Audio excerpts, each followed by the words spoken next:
بسم اللہ الرحمن الرحیم۔ ناظرین کرام، آپ دیکھ رہے ہیں ہمارا پروگرام یسألونک۔ پروگرام کے ذریعے ہم آپ کو مختلف دینی مسائل مستند مفتیان کرام کی زبانی آسان انداز میں آپ کے سامنے رکھتے ہیں۔ آج کے ہمارے اس پروگرام کا موضوع ہے صدقۃ الفطر، اس کی فرضیت، اس کی شرعی حیثیت، اس کے مسائل، اس کے مصارف، اس کی مقدار۔ تو آج انشاءاللہ اس پہ گفتگو کریں گے۔ جب رمضان المبارک کا اختتام ہوتا ہے تو اللہ تعالیٰ نے ایک اہم عبادت صدقۃ الفطر، ایک مالی عبادت ہمارے اوپر لازم کر رکھی ہے۔ اس میں جہاں ہمارے روزوں کی تلافی ہے کہ روزے کے دوران ہم سے بہت ساری کوتاہیاں ہو جاتی ہیں، وہاں پر یہ غریبوں کے لیے خوشی کا سبب بھی ہے۔ اور اسی بات کو حضور اکرم صلی اللہ علیہ وسلم نے حدیث میں بھی بیان کیا ہے کہ فرض رسول اللہ صلی اللہ علیہ وسلم زکوٰۃ الفطر طہرۃ للصیام وطعمۃ للمساکین۔ یہ ایک روزے، یہ صدقہ فطر ہے، اس کی جو وجوب ہے، اس کا جو لزوم ہے اور اس کی جو فرضیت ہے، اس کے پیچھے وجہ یہ ہے کہ روزوں کے دوران ہم سے جو کوتاہیاں ہو جاتی ہیں یہ اس کی تلافی کا سبب بھی ہے، اور جو مستحقین ہیں ہمارے معاشرے میں، جو غریب افراد ہیں، ان کے ساتھ تعاون کا ایک ذریعہ بھی ہے۔ تو آج کے اس پروگرام میں ہمارے مہمان ہیں، ہمارے دوست مفتی محمد مغیرہ صاحب۔ آپ کا تعلق جامعہ اشرفیہ سے ہے، آپ جامعہ اشرفیہ میں بطور مفتی اور استاد کے خدمات سر انجام دیتے ہیں۔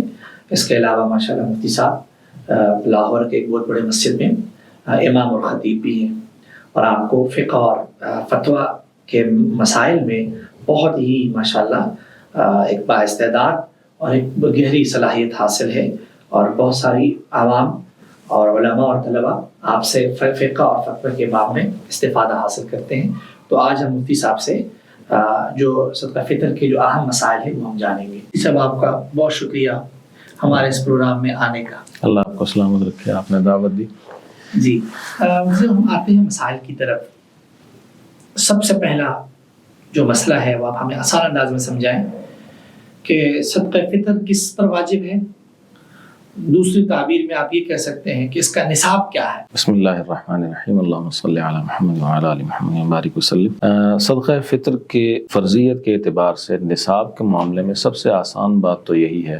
کہ جس کے اوپر زکوٰۃ فرض ہے اس کے اوپر صدقہ فطر بھی فرض ہے۔ ٹھیک، یا اس کو واجب کا لفظ کہہ دیا جائے اس لیے کہ اس کو قرآن کریم نے بیان نہیں کیا، احادیث طیبہ میں چونکہ اس کو بیان کیا گیا، تو ایسے چیزوں کے لیے جو فقہی اصطلاح استعمال ہوتی ہے وہ فرض کی بجائے واجب کی استعمال ہوتی ہے۔ تو یہ واجب ہے، اس کے اندر وہ تمام کی تمام شرائط وہی ہیں جو کہ زکوٰۃ کے صاحب نصاب کی شرائط ہیں۔ البتہ اس میں صرف اور صرف اتنا سا فرق ہے کہ وہاں پر سال بھر انسان کا مالدار رہنا، اس کے بعد زکوٰۃ کی ادائیگی فرض ہوا کرتی ہے۔ یہاں پر زکوٰۃ کی ادائیگی کی طرح سال بھر مال رہنا شرط نہیں، بلکہ جس شخص کے پاس مال تھوڑی دیر کے لیے بھی آیا ہو، اس کا وقت وجوب، صدقہ فطر کا جو وقت وجوب ہے وہ اس کے اوپر آ جائے تو اس کے اوپر صدقہ فطر واجب ہو جائے گا۔ اب اس کا وقت وجوب سمجھنا وہ بھی بہت آسان ہے کہ طلوع صبح صادق یعنی فجر کی نماز کا وقت جب طلوع ہو گیا، عید الفطر کے اندر، رمضان کے تکمیل کے بعد جب عید الفطر کے دن وہ جو طلوع فجر ہے، طلوع صبح صادق جب وہ پایا گیا تو اس کے ساتھ جو شخص اس وقت تک زندہ ہے اس کے اوپر صدقۃ الفطر واجب۔ جی آسان الفاظ میں مفتی صاحب جو نصاب ہے اس کی بھی ذرا وضاحت کر دیں۔ صدقہ فطر کے لیے نصاب بنیادی طور پر تو جو مالیت کے اعتبار سے دیکھا جائے تو وہی ہے جو زکوٰۃ کا، اس میں مالیت کے اعتبار سے 52.5 تولہ چاندی کا وہ ایک پار کہہ لیں یا وہ اس کی ایک مالیت کی حد کہہ لیں جو پائی جاتی ہے۔ لیکن اس کے اندر جو چیزیں دیکھنی ہیں جن کو جمع کرنا ہے وہ 5 چیزیں ہیں۔ ٹھیک ہے، ایک ہے سونا، دوسرا چاندی، تیسرا نقد رقم، اور چوتھا مال تجارت۔ یہ تو وہ ہیں جو عمومی طور پہ زکوٰۃ کی فرضیت کے اعتبار سے دیکھے جاتے ہیں۔ 5ویں چیز ہے جس کی بنیاد پر انسان مستحق زکوٰۃ نہیں رہتا، وہ ہے کہ انسان کے پاس کوئی سامان ایسا ضرورت سے زائد موجود ہو جو وہ سال بھر استعمال ہی نہیں ہوتا۔ اس کے کپڑے ہیں، اس کے پاس گھر میں رکھا ہوا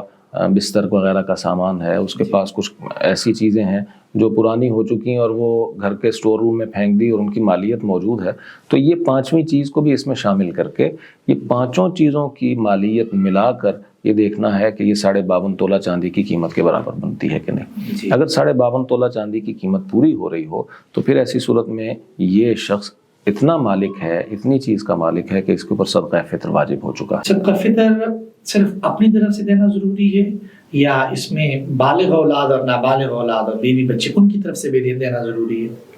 اس کے اندر ہمارے ہاں عوامی طور پہ ایک غلط فہمی یہ پائی جاتی ہے کہ گھر میں کوئی بھی شخص آ گیا، گھر میں مہمان ہیں، گھر میں ملازم ہیں، ان کی طرف سے بھی دینا واجب ہے۔ ایسا نہیں ہے۔ اس کے گھرانے کے نابالغ افراد، صرف انہی کا صدقہ فطر ادا کرنا وہ مرد کی یا گھر کے سربراہ کی ذمہ داری ہے۔ بیوی وہ ظاہر سی بات ہے کہ بالغ افراد کے اندر آتی ہے، اسی طرح جو اولاد ہے وہ بھی بالغ افراد کے اندر جو موجود ہیں ان کے اپنے اپنے ذاتی معاملات ہیں کہ وہ اللہ کے سامنے جواب دیں۔ لہٰذا اگر بیوی مالدار ہے وہ خود اپنا صدقہ فطر ادا کرے، اور غیر مالدار ہے، فقیر ہے، اس کے پاس سونا چاندی موجود نہیں ہے تو اس کا شوہر کے ذمہ لازم نہیں۔ اسی طرح جو بالغ افراد بچوں میں موجود ہیں ان کا بھی یہی معاملہ ہوگا کہ اگر وہ خود مالدار ہیں تو ان کی اپنے ذمہ واجب ہوگا صدقہ فطر، اور اگر وہ ان کے پاس اتنی ملکیت موجود نہیں تو ایسی صورت کے اندر باپ کے ذمہ ان کی کوئی ذمہ داری۔ البتہ چھوٹے بچے، نابالغ بچے ہیں، نابالغ بچوں کا سمجھنا ضروری ہے کہ نابالغ بچے جو ہیں وہ اگرچہ پیدا رات کو بھی ہوئے ہوں،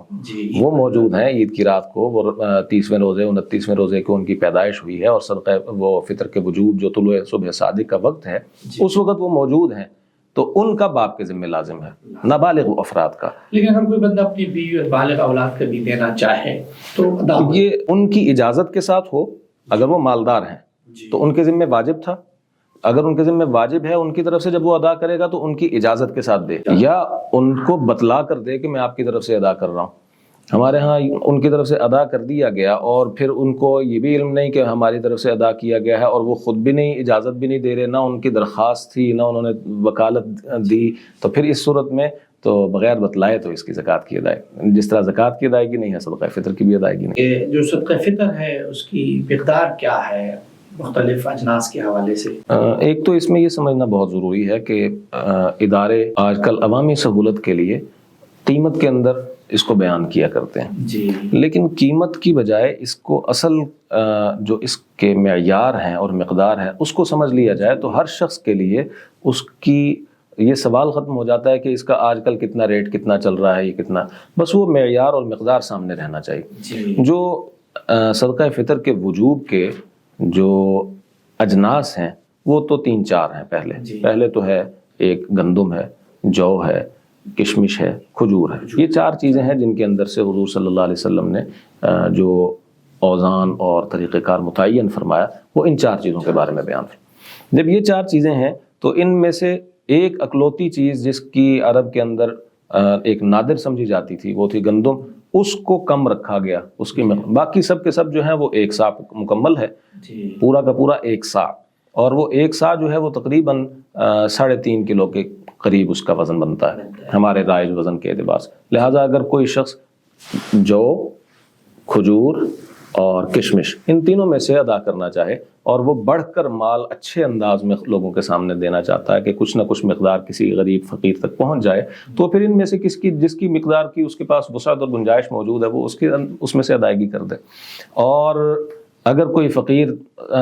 ایسا آدمی ہے کہ جو متوسط طبقے کا فرد ہے تو وہ صرف پھر گندم میں سے ادا کر دے۔ وہ گندم کی نصف سا جب اس میں سے ادا کرے گا تو وہ تقریباً 1 کلو 65 گرام سے 75 گرام کے درمیان 2.25 کلو جو ہے وہ اس کی مقدار بنتی ہے تقریب کے اعتبار سے، اندازاً وہ اس کا ہے، ورنہ اس سے کچھ کم ہے۔ احتیاط کے طور پہ بہتر ہے کہ 2.25 کلو مکمل دے دیا جائے، اور بعض لوگ احتیاطاً 2 کلو بھی لکھ دیتے ہیں احتیاط کی۔ وہ احتیاط در احتیاط ہے، اس احتیاط در احتیاط کی کوئی ایسی خاص ضرورت تو نہیں ہوتی، اس لیے کہ وہ 2.25 سیر تھا اور 2.25 سیر جو ہے وہ کلو سے زیادہ ہے۔ ٹھیک، بالکل صحیح ہے، بالکل۔ اچھا، اگلا سوال ہے کہ صدقہ فطر ہم کس کو دے سکتے ہیں؟ عموماً ہمارے یہاں بعض لوگ امام مسجد کو دے دیتے ہیں، قاری صاحب کو دے دیتے ہیں، تو کیا اس کے اندر بھی کوئی ایسے مصارف ہیں جیسے کہ زکوٰۃ کے مصارف ہے، کوئی اس کے اندر بھی ریسٹرکشن ہے یا ہر کسی کو دے سکتے ہیں؟ اس کے اندر زکوٰۃ کی طرح مستحق کو دیکھ کر دینا ضروری ہے، ہر کسی کو دینا درست نہیں۔ ایک تو اس کے اندر مسلمان شخص ہو، مسلمان ہو. مستحق زکوٰۃ جو ہے وہ مستحق زکوٰۃ کی یہی شرائط ہیں کہ ایک تو یہ کہ وہ مسلمان ہے. غیر مسلم کو تو زکوٰۃ نہیں دی جا سکتی, اسی طرح صدقہ فطر بھی نہیں دیا جا سکتا. لیکن جو مسلمان شخص ہے جی اگر وہ فقیر ہے جی تو اس کو زکوٰۃ دی جائے گی, اسی کو صدقہ فطر دیا جائے گا. امام صاحب کو عیدی کے نام پر اگر کوئی دینا چاہتا ہے تو وہ بھی اسی کے اوپر ان کی بنیاد آئے گی کہ کیا وہ ان کی ملکیت میں کوئی ہے کہ نہیں, مال موجود ہے کہ نہیں موجود. فقیر کسی علاقے کے امام صاحب ہیں, مؤذن صاحب ہیں, خادم ہیں مسجد کے, بعض علاقوں کے, اکثر علاقوں کے ایسے ہی ہیں. بعض چند مساجد کے اندر ایسا ہے کہ ان کے پوش علاقوں میں ہونے کی وجہ سے یا ان کے ساتھ جو ہے تعاون کیے جانے کی وجہ سے وہ اچھی ایک آمدن رکھتے ہیں, ورنہ عمومی طور پہ مساجد کا ائمہ کا معاملہ ایسا ہی. تو اگر ایسے ہوں تو ان کو صدقہ فطر بھی ادا کیا جا سکتا ہے. اسی طرح جو ائمہ کے کو ادا کرنا ہے اس کے اندر ایک چیز بہرحال ذہن میں رکھنی چاہیے کہ وہ کوئی امام جس مسجد کا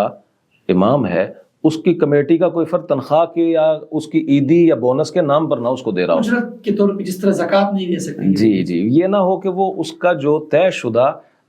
سالانہ طور پر اس کی کوئی تنخواہ طے ہے, اس کا بونس طے ہے, اس کی جو اجرت کے کوئی نہ کوئی طریقہ کار متعین ہے, اس کے نام پر نہ اس کو دیا جائے, بلکہ وہ اگر دینا ہے. اسی طرح گھر کے ملازمین بھی ہیں, گھر کے ملازمین میں سے کوئی مسلمان ملازم موجود ہے اور اس کی اجرت نہیں ہم یہ دے رہے, بلکہ اس کو اجرت سے ہٹ کر ایک تحفے کے نام پر دے رہے ہیں. ہاں یہ کہنا ضروری نہیں ہے کہ یہ صدقہ فطر ہے, اس کو زکوٰۃ کہہ کے دینا ضروری نہیں ہوتا, اس کو ہدیہ کہہ کے دے دیا جائے, دل میں نیت یہ موجود ہو کہ میں یہ فلاں مصرف میں سے ادائیگی کر رہا ہوں, جی اس طرح کر کے ادا کر دیا جائے. اگلا ہمارا سوال ہے صدقہ فطر کے وقت کے حوالے سے. بہت سارے لوگ رمضان المبارک میں ہی صدقہ فطر ادا کرتے ہیں, بہت سارے لوگ رہ بھی جاتے ہیں, تو اس کا افضل وقت کیا ہے اور اس میں کتنی گنجائش ہے, کتنا پہلے ہم دے سکتے ہیں اور کتنا بعد میں ہم دے سکتے ہیں؟ افضل وقت جو ادائیگی کا ہے وہ یہی ہے کہ عید الفطر کی روانگی سے پہلے ادا ہو چکا ہو. اور ہمارا جو معاشرتی اس وقت نظام موجود ہے, اس معاشرتی نظام میں عید کے لیے جاتے ہوئے رستے میں دینا, اس کے ساتھ بھی عید کی خوشیوں میں کوئی شخص شریک نہیں ہو پاتا. اس کا سب سے بڑا فائدہ اس وقت ہے جب یہ ہم جس کو پہنچا رہے ہیں وہ اس کے ساتھ اپنی کوئی نہ کوئی عید کی ضرورتیں پوری کر سکے, وہ اپنے گھر کا راشن ڈال سکے, اپنے بچوں کی ضروریات پوری کر سکے. اگر کوئی وہ بچوں کے لیے کپڑے وغیرہ لینا چاہتا ہے وہ ان کے لیے اس کو استعمال کر سکے. لیکن جب ہم رستے میں جاتے ہوئے, وہ ہمارے ہاں تو رستے کے اندر آج کل خانہ بدوش آ کر بیٹھ جاتے ہیں اور وہ صدقہ فطر کا مطالبہ کرتے ہیں, ان کو صدقہ فطر ادا کیا گیا تو نہ تو انہوں نے کوئی تیاری کرنی ہے, نہ ان کو دینے کا اس وقت کوئی فائدہ ہوگا. یہ پہلے سے دے کر انسان کو کوشش یہ کرنی چاہیے. افضل وقت یہ ہے کہ جانے سے پہلے ادا ہو چکا ہو. لیکن اس سے بھی افضل در افضل اگر ہم کہیں گے فضیلت در فضیلت, تو پھر وہ میرا خیال ہے کہ آج کے زمانے کے اعتبار سے رمضان کے اندر عید الفطر کے یعنی جس کو ہم چاند رات کہتے ہیں یا لیلۃ الجائزہ کہتے ہیں, اس سے پہلے ادائیگی ہو جائے تاکہ لوگ اس کے ساتھ کچھ نہ کچھ ادائیگی. مسئلہ بھی یہی ہے کہ اگر رمضان میں آپ دیں گے, کبھی بھی رمضان میں تو آپ کا جی رمضان کے اندر ایک مرتبہ وجوب آ چکا ہو, وجوب جو ہے کم از کم ان افراد کا, اگر اس کے بعد کوئی اور فرد پیدا ہوتا ہے یا اس کے بعد کوئی اور فرد مالدار ہو جاتا ہے جو پہلے فقیر تھا, تو وہ پھر اس وقت ادا کرنے کا اہتمام کر لے کہ اب اس کے پاس وقت تھوڑا ہے. جی بہترین ہوگی. اور اگر کوئی بندہ عید کے دن نماز سے پہلے نہ دے سکے تب بھی واجب تو ہے, گناہ گار ہوا, بعد میں بھی مطلب وہ دے سکتا ہے, دے سکتا کیا, دینا تو واجب رہا, وہ تو گناہ گار توبہ کے ساتھ اب وہ بعد میں بھی ادا کرے. جو لوگ بیرون ملک رہتے ہیں وہ کس حساب سے صدقہ فطر ادا کریں گے کیا؟ اور عموماً بہت سارے لوگ ان دنوں میں گئے ہوتے ہیں, عمرے پر گئے ہوتے ہیں, سعودیہ میں ہوتے ہیں, بہت سارے لوگ ان کی فیملی ممبر یہاں ہوتے ہیں, وہ پردیس میں ہوتے ہیں, تو وہ کس ملک کے حساب سے صدقہ فطر دیں گے؟ اوورسیز جو ہمارے بھائی ہیں وہ جہاں پہ اپنے اس وقت موجود ہیں جس ملک کے اندر, اصل ان کے ذمے اسی جگہ کی اجناس کی قیمت لازم ہے. جی وہ جس ملک کے اندر رہائشی ہیں یا جس ملک کے اندر اس وقت مسافر کے طور پر موجود ہیں, یہ دونوں صورتوں کے اندر انہوں نے وہاں کی قیمت ادا کرنی ہے. لیکن یہ کہ میں چونکہ بنیادی طور پہ پاکستان سے تعلق رکھتا ہوں, اب میں آسٹریلیا میں رہ رہا ہوں تو بھی میں پاکستان کی قیمت کے مطابق ادا کر دوں, یہ ایک طرح سے راہ فرار بھی ہے. یعنی ادائیگی, اور یہ بھی نہیں کر سکتے کہ چونکہ میں پاکستان میں غریبوں کو دے رہا ہوں تو میں وہاں کا اعتبار کروں. بالکل نہیں, ایک تو یہ کہ اپنا بھی نہیں, اور دوسرا یہ کہ میں جہاں پہ ادا کروا رہا ہوں, بالکل آپ نے جیسے فرمایا کہ میں وہاں کی قیمت کا اعتبار کر لوں, ایسا نہیں ہے، بلکہ جہاں پہ میں موجود ہوں اس کے اعتبار سے میرے اوپر واجب ہے، میں اسی کے اعتبار سے اس کا حساب لگاؤں گا، اور اس کے حساب سے اب پھر اس کی ادائیگی کے لیے افراد جہاں کے مرضی فقراء میں متعین کروں، چاہے اپنے علاقے میں جہاں پہ موجود ہوں وہاں پہ کروں، یا پھر اپنے آبائی علاقے کے اندر میں وہاں پہ ادائیگی کروا دوں، لیکن میں ادائیگی اپنے وہاں کی قیمت کے اعتبار سے کروں گا جہاں پہ میں رہتا ہوں یا جہاں پہ میں موجود ہوں۔ اگر میں سعودیہ عمرے کے لیے موجود ہوں تو وہاں کی قیمتوں کا میں تعین کروں گا، اور وہاں سے تعین کر کے اس کی ادائیگی اب میں وہاں پر سعودیہ میں کروں یا پاکستان میں کروں یا نائجیریا میں کروں، جی ہر جگہ پہ میں پھر اس کے وہی قیمت ادا کروا دوں۔ اچھا، ایک بعض لوگ چونکہ عوام کو اس کی سمجھ نہیں ہوتی، وہ بہت کنفیوز ہوتے ہیں، وہ کہتے ہیں جی فلاں مدرسے نے کچھ مقدار جاری کی ہے، فلاں نے کچھ جاری کیا ہے، شریعت کا حکم تو ایک ہے، تو یہ مقدار کیوں تبدیل ہے؟ اگرچہ آپ نے اس کی کچھ وضاحت کر بھی دی اجناس کی پہ، لیکن ذرا اس کی مقداریں مختلف کیوں ہوتی ہیں مختلف اداروں کی طرف سے؟ اس میں دو بنیادی فرق پیدا ہوتے ہیں، ایک تو بلکہ دو کی بجائے بھی ہم تین کہہ لیں، ایک تو ادارے مختلف شہروں میں ہیں، ہر شہر کے منڈی کے اعتبار سے وہ کوشش کرتے ہیں کہ جو کم سے کم ریٹ ملتا ہے اس کے اعتبار سے صدقہ فطر کا ایک نصاب لوگوں کے سامنے بیان کر دیں۔ اب وہ منڈیوں کے ریٹ مختلف ہونے کی وجہ سے ہو سکتا ہے کہ لاہور کی منڈی کا ریٹ مختلف ہو، کراچی کی منڈی کا ریٹ مختلف ہو، تو ایک اس کی وجہ سے فرق پیدا ہو جاتا ہے۔ دوسرا وہ جو احتیاط اور احتیاط در احتیاط یہ مسائل پیدا ہوتے ہیں، ایک وجہ ہے کہ وہ 2.5 کلو کی بجائے 2 کلو کی قیمت لکھ دیتے ہیں، وہ اس طرح فقراء کا۔ اس میں اصل مقصد یہ بھی نہیں ہے کہ یہ خیانت کسی قسم کی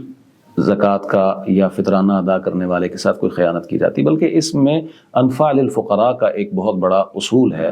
کہ فقیروں کا کوئی نہ کوئی فائدہ ہو جائے۔ یہاں پر کوئی شخص واجب سمجھ کر اگر ان کو ادا کرے گا تو جتنی مقدار واجب تھی اتنی تو ادا ہو گئی، لیکن اس سے زائد ان کی طرف سے صدقہ ہو جائے گا ان کے لیے، لیکن فقیروں کا فائدہ ہو جائے گا، تو یہ دوسری چیز ہوتی ہے۔ اور اس کے علاوہ وہی ایک میں نے آپ سے جو پہلے عرض کیا کہ